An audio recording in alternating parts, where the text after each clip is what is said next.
गुजरात इंतखाबात में वोटिंग जारी है। दूसरे और आखिरी मरहले में 3 बजे तक 51% वोटिंग हुई है। 93 असेंबली सीटों पर 8 बजे से सुबह 8 बजे से वोटिंग शुरू हुई है और शाम 5 बजे तक वोटिंग का अमल जारी रहेगा। इस बीच 3 बजे तक जो वोटिंग परसेंटेज सामने आया है वो 51% है। वाज़ेह रहे कि दूसरे फेज का आज इलेक्शन है, वोटिंग है। 14 जिलों की 93 सीटों पर वोट डाले जा रहे हैं। कई अहम सीटें, हॉट सीटें भी इस फेज में शामिल हैं।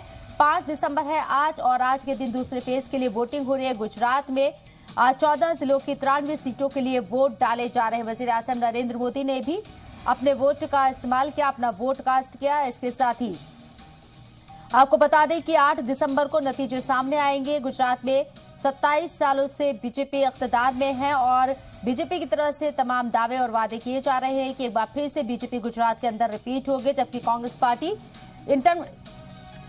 एंटी इनकम्बेंसी की बात कर रही है। इस बीच दूसरे फेज का चुनाव जोर शोर से चल रहा है, वोटिंग जोर शोर से चल रही है। वजीर आज़म नरेंद्र मोदी की वालिदा भी वोट डालने के लिए पहुंची पोलिंग बूथ पर। ये तस्वीरें उस वक्त की आपको दिखा रही हैं जब वजीर आज़म नरेंद्र मोदी, उनकी वालिदा अपना वोट कास्ट करने के लिए पोलिंग बूथ पर पहुंची।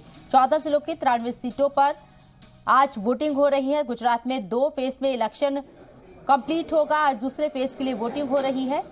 सब लोगों की निगाहें गुजरात इलेक्शन पे इसलिए भी बनी हुई है क्योंकि बीजेपी लगातार दावा कर रही है कि गुजरात मॉडल के बलबूते एक बार फिर से बीजेपी सत्ता पर काबिज होगी। वहीं कांग्रेस पार्टी बुनियादी मुद्दों के साथ अपनी ताल ठोकती हुई नजर आ रही है। आम आदमी पार्टी गुजरात में हालांकि दूसरी मर्तबा इलेक्शन लड़ रही है, लेकिन 2017 में 0% से भी कम वोट शेयर जो है आम आदमी पार्टी को मिला था।